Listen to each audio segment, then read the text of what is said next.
Привіт, друзі! Сьогодні покажу, як швидко приготувати дуже смачний і ситний салат із шинкою, овочами та сиром пармезан.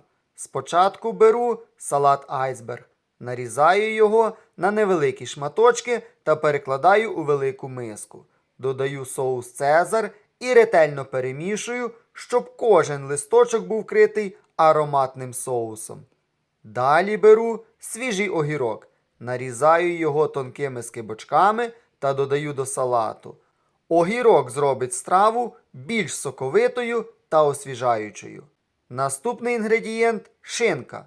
Нарізаю її невеликими шматочками та висипаю в миску до інших продуктів. Тепер додаю помідори чері. Розрізаю кожен помідор на 4 частини та відправляю до салату. Вони додадуть яскравого кольору та приємної солодкуватої нотки.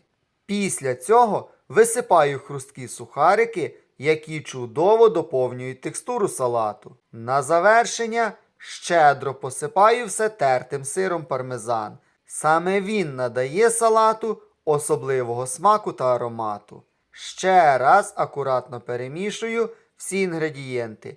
І наш апетитний салат готовий до подачі. Смачного! Якщо вам сподобався рецепт, не забудьте поставити лайк, підписатись на канал та залишити свій коментар.